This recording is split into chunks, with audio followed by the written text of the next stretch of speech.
Rajesh law centre में आप लोगों का स्वागत है। आज हम लोग एक महत्वपूर्ण इंफॉर्मेशन के साथ साथ भारतीय साक्ष्य विधि के अध्याय 2 में राय की रेलिवेंसी पर चर्चा करेंगे। राय की रेलिवेंसी यानी ओपिनियन कब रेलिवेंट होता है, यानी कब किसी वाद या कार्यवाही में कोई व्यक्ति अपनी राय जाके दे सकता है, यानी किसी विवादित या सुसंगत तथ्यों के बारे में कब राय भी दिया जा सकता है। तो इसी पे हम लोग चर्चा करेंगे। सबसे पहले जो इंफॉर्मेशन है वो ये है कि यूपीएपीओ ऑनलाइन लाइव क्लास, ठीक है, जो राजेश लॉ सेंटर चैनल है, इस कोचिंग के साथ साथ कोचिंग का अपना चैनल भी बना हुआ है राजेश लॉ सेंटर के नाम से। राजेश लॉ सेंटर चैनल पे online live class UPAPO crash course के बारे में संडे को शाम को 8 बजे से 10 बजे तक, यानी 8 बजे से 10 बजे तक 2 घंटे के लिए लिया जाएगा। तो 8 से 10 घंटे 2 घंटे का क्लास, 8 से 10 बजे तक 2 घंटे का क्लास शाम को संडे के दिन सीआरपीसी के विषय पे लिया जाएगा। उसमें काफ़ी कुछ विषय काफ़ी कुछ टॉपिक को कवर कराया जाएगा जो यूपीएपीओ के पर्पस से महत्वपूर्ण है। साथ ही साथ ट्रायल के प्रोविजन पे पिछले क्लास में बताया गया था, जो छूटा हुआ है उस पर भी चर्चा किया जाएगा। हम लोग इस सूचना के साथ साथ एक महत्वपूर्ण टॉपिक पे भी चर्चा करेंगे। भारतीय साक्ष्य नियम का जो अध्याय 2 है, अध्याय 2 के अंतर्गत एक टॉपिक है, क्योंकि अध्याय 2 को 8 भागों में बांटा गया है। उस 8 भाग में जो 7वां पार्ट है, 7वां पार्ट जिसको राय की सुसंगतता कहते हैं, रेलेवेंसी ऑफ ओपिनियन, इसी पे चर्चा करेंगे 45 to 51 पे। 45 to 51 को 2 पार्ट्स में डिवाइड किया गया है। 2 पार्ट्स में डिवाइड किया गया है। ये आपकी प्रारंभिक परीक्षा, मुख्य परीक्षा और इंटरव्यू तीनों के लिए महत्वपूर्ण है। 2 पार्ट्स क्या हैं? पहले है ओपिनियन ऑफ एक्सपर्ट और दूसरा है ओपिनियन ऑफ अदर पर्सन, यानी विशेषज्ञ की राय की रेलेवेंसी, अन्य व्यक्ति की राय, ठीक है, थर्ड पर्सन की राय की रेलेवेंसी। तो relevancy of opinion of expert and other person, ठीक है। अदर पर्सन की राय की रेलेवेंसी 47 to 51 और एक्सपर्ट की राय की relevancy 45 to 46 and read this section 51 भी इसी के साथ पढ़ा जाएगा।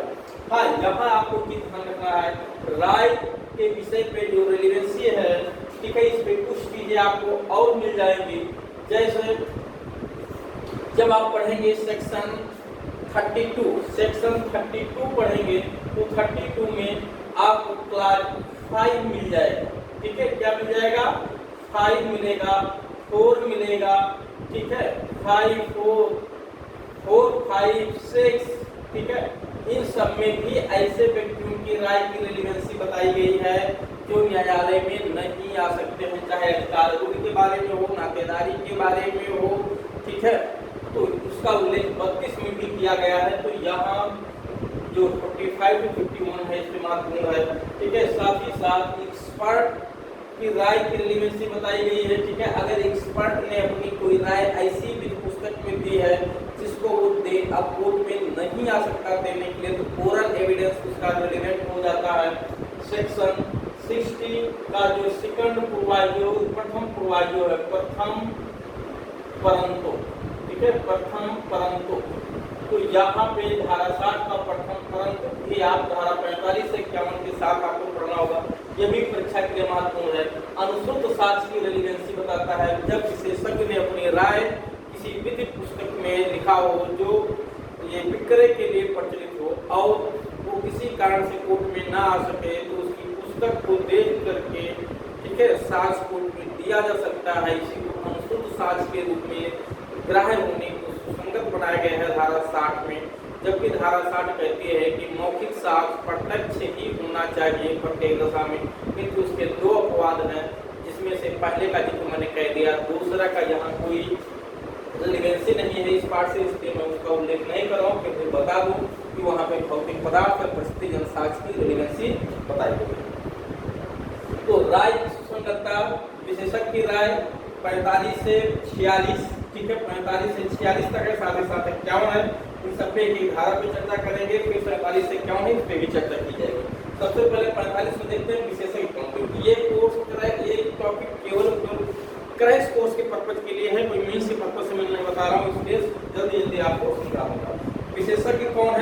45 में। धारा 45 में 3 बातें बताई गई हैं। विशेषज्ञ किसे कहेंगे, विशेषज्ञ की राय कितने विषयों पे रेलिवेंट है और विशेषज्ञ की राय की रेलिवेंसी क्या है। तो 3 टॉपिक इसी में बताए गए हैं। विशेषज्ञ किसे कहेंगे ये भी 45 में है, विशेषज्ञ की राय किन विषयों पे सुसंगत है ये भी 45 में है, विशेषज्ञ की राय रेलिवेंट होती है या नहीं होती है ये भी 45 में ही बताया गया है। विशेषज्ञ की राय का साक्षिक मूल्य किसी भी धारा में नहीं बताया गया है, ठीक है, लेकिन उसको भी मैं आपको यहाँ बताऊंगा। विशेषज्ञ की राय का जो एविडेंटरी वैल्यू है वो क्या होता है। तो सबसे पहले विशेषज्ञ किसे कहेंगे, धारा 45 कहती है विशेषज्ञ बनने के लिए जो व्यक्ति उस विशेष विषय में विशेष कुशलता अर्जित कर रखा हो, स्पेशली स्किल्ड पर्सन हो वो विशेषज्ञ है। अर्थात इस धारा के कहने का तात्पर्य यह है कि किसी डिग्री या उपाधि की आवश्यकता नहीं है, ठीक है, औपचारिक ज्ञान कंपलसरी नहीं है। आप औपचारिक अनौपचारिक तरीके से विशेषज्ञ बन सकते हैं, ठीक है। आपके पास कोई डिग्री है, ठीक है, आपके पास कोई उपाधि है तो भी आप विशेषज्ञ हो सकते हैं उस विषय में, और कोई डिग्री उपाधि नहीं है फिर भी आपको उस विषय के बारे में विशेष जानकारी है तो भी आप विशेषज्ञ बन सकते हैं। जैसे लोहार का बच्चा, ठीक है, घर में देख देख करके उसको लोहार अच्छे से आ गया है, ठीक है, अच्छे से बर्तन बना लेता वो भी विशेषज्ञ बन जाएगा। सुनार का बच्चा घर में देख करके, ठीक है, सीख लिया है तो उसको भी विशेषज्ञता हासिल हो गई है। तो इस तरह से पनवाड़ी का बच्चा घर में पान लगा करके, ठीक है, सीख गया, अच्छे से पान लगा ले रहा है। भाई जितने भी बनारस का पान काफी फेमस है, बनारस में जो भी लोग पान लगा रहे हैं क्या वो जाके कोई डिग्री कहीं से लेकर के आए हैं? नहीं, फिर भी एक्सपर्ट है।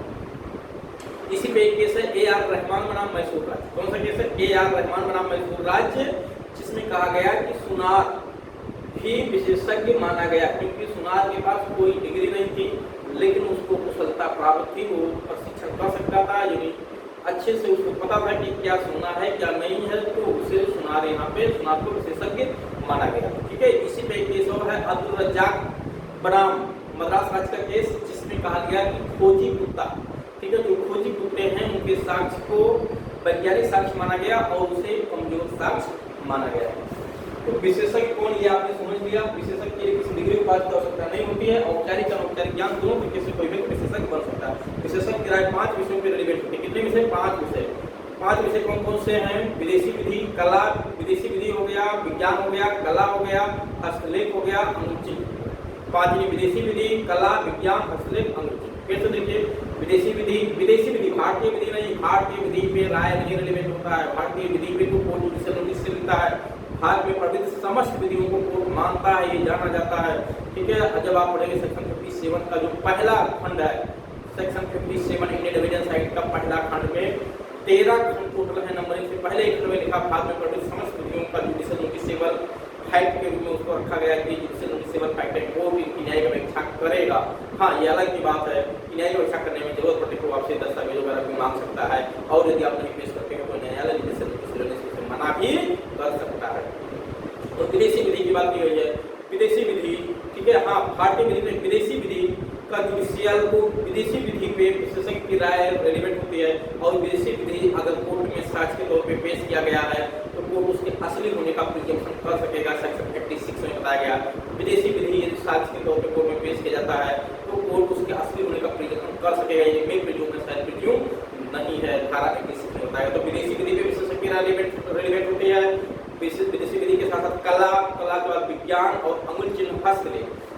अंगुल चिन्ह पे सबसे ज्यादा एक्सपर्ट की राय का साक्षिक मूल्य होता है, यानी मैक्सिमम वैल्यू होता है अंगुल चिन्ह पे, और सब पे कमजोर होता है। लेकिन ओवरऑल एक्सपर्ट की राय एक सार्वभौम साक्ष्य नहीं है, ठीक है, सब्सटेंटिव एविडेंस नहीं है, कमजोर साक्ष्य माना जाता है, ठीक। तो विशेषज्ञ कौन, विशेषज्ञ की राय कितने विषयों पर रिलेवेंट है? 45 में, और विशेषज्ञ की राय की रेलेवेंसी भी 45 में ही बताई गई है। तो इस तरह से आपने इस 3 टॉपिक को क्लियर कर लिया। अगर वो एक्सपर्ट, ठीक है, इलेक्ट्रॉनिक डिवाइस के माध्यम से किसी एक्सपर्ट की राय है तो जो उसका अथॉरिटी है उसकी भी राय रिलेवेंट होती है। 45A में 2009 में धारा जोड़ी गई है। उसके बाद इसका साक्षिक मूल्य मैंने बता दिया कमजोर प्रकृति का होता है। 46 भी यहाँ काफी महत्वपूर्ण धारा है। 46 कहती है जो विशेषज्ञ की राय है, विशेषज्ञ की राय तो रिलेवेंट है 45 में, लेकिन विशेषज्ञ की राय का समर्थन करने वाले तथ्य या उससे असंगत तथ्य यानी उसका खंडन करने वाले तथ्य भी रिलेवेंट होते हैं। कहाँ पे? सेक्शन 46 में। ये विशेषज्ञ की राय का समर्थन करने वाले या उससे असंगत तथ्य भी रिलेवेंट है। कहाँ? सेक्शन 46 में। ध्यान रखिएगा, सेक्शन 46 में विशेषज्ञ की राय की रिलेवेंसी नहीं है, बल्कि विशेषज्ञ की राय का खंडन करने वाले तथ्य भी रिलेवेंट है या उनका समर्थन करने वाले तथ्य भी रिलेवेंट। जैसे मैं दृष्टांत देता हूँ, एक प्राइमरी स्कूल में, ठीक है, भोजन खाने से बच्चे बीमार पड़ गए थे, एक्सपर्ट के पास को जो है जांच के लिए भेज दिया गया भोजन की, क्या उसमें जहर को नहीं मिलाया गया था? विशेषज्ञ ने बताया, उसने डॉक्टर ने बताया कि खाने में जहर होने के कारण बच्चे बीमार पड़ गए थे। अब एक फैक्ट पेश किया जाता है, विशेषज्ञ तो राय आ गई खाने में जहर होने की वजह से बच्चे बीमार पड़ रहे हैं, विशेषज्ञ राय रिलेवेंट है, लेकिन इसका खंडन करने वाला एक तथ्य पेश हो जाता है कि कुछ भोजन बढ़ गए थे जो वहाँ गांव के बच्चों में बांट दिया गया था, वो खाए उनको कोई बीमार बच्चा नहीं हुआ। कुछ भोजन वहाँ फेंक दिया गया था, जो कुत्ते खाए उनको भी कोई दिक्कत नहीं हुई। इसका मतलब कि विशेषज्ञ का जो राय है वो सही नहीं है। तो ये खंडन करने वाला तथ्य है, ये तथ्य पेश करके विशेषज्ञ की राय का खंडन किया जा सकता है। लेकिन ये भी तथ्य दिया जा सकता है कि वो खाना खाने से वहाँ के और भी बच्चे बीमार हो गए थे, जो गाँव के लोग हैं या जो कुत्ते वहाँ थे वो लोग भी खा लेते, कुछ खाना फेंक दिया गया था और कुत्ते भी वहाँ रोने लगे थे, इधर उधर सब परेशान दिख रहे थे। ये विशेषज्ञ राय का समर्थन करने वाला तथ्य ये रिलेवेंट कहाँ सेक्शन 46 में। अब आते हैं हम लोग अन्य व्यक्तियों की राय की रिलेवेंसी। अन्य व्यक्तियों की राय की रिलेवेंसी में 47 में राय को 47 में हस्तलेख पे रिलेवेंसी बताई गई। किस पे? हस्तलेख की रिलेवेंसी। किसी ने हस्तलेख में कोई राय दी जाती है वो कहाँ रिलेवेंट है? 47 में। लेकिन ये हस्तलेख की जो राय की रिलेवेंसी है ये कोर्ट में आ करके देने पे रिलेवेंसी है, ध्यान रखिएगा। 47 हस्तलेख को साबित करने के बहुत सारे तरीके हैं, जिसमें से एक है जो भी उसके हस्तलेख से परिचित हो वो भी आके अपनी राय दे सकता है। ये 47 यानी हस्तलेख से परिचित व्यक्ति भी अपनी राय दे सकता है कि फला व्यक्ति का ये साइन है। तो जब कभी कोई हस्तलेख विवादित हो तो उस पर राय दी जा सकती है। जबकि हस्तलेख को साबित करने के बहुत सारे तरीके हैं, उनमें से एक तरीका यहाँ पे 47 ध्यान रखिएगा, ठीक है। बाकी कोर्ट में तुलना करके अन्य कोई साबित दस्तावेज भी पेश करके सेक्शन 73 में लिखा होगा, ठीक है। तो 47 क्या कह रहा है? 47 में हस्तलेख की राय की रिलेवेंसी बताई गई है। उसके बाद कौन हस्तलेख पे अपनी राय दे सकता है? जो हस्तलेख से परिचित हो। अब ये कहाँ बताया गया है? ये एक्सप्लेनेशन में बताया गया है कि परिचित व्यक्ति किसे कहेंगे। धारा 47 से एक्सप्लेनेशन बताया गया कि हस्तलेख से परिचित व्यक्ति किसे कहेंगे। वहाँ 3 पैरामीटर बताया गया है कि किस तरह से कोई व्यक्ति किसी के हस्तलेख से परिचित हो सकता है। पहला तरीका बताया गया है कि कारोबार के अंतरम में, ठीक है, कारोबार के अंतरम में दस्तावेजों का आदान प्रदान अगर हो रहा है तो वो एक दूसरे के हस्तलेख से परिचित माना जाता है। ये तीसरा है। और दूसरा लिखा हुआ पदीय हैसियत में दस्तावेजों का आदान प्रदान होता है, पत्राचार होता है, तो एक व्यक्ति दूसरे के हस्तलेख से परिचित माना जाता है। तीसरा पहला लिखा हुआ है कि परिचित व्यक्ति हस्तलेख से जो परिचित व्यक्ति है जिसने लिखते हुए देखा है, ठीक है, जो लिखते हुए देखा है वो भी आके राय नहीं दे सकता है। तो हस्तलेख से परिचित व्यक्ति से कहेंगे 3 तरह के लोग हैं।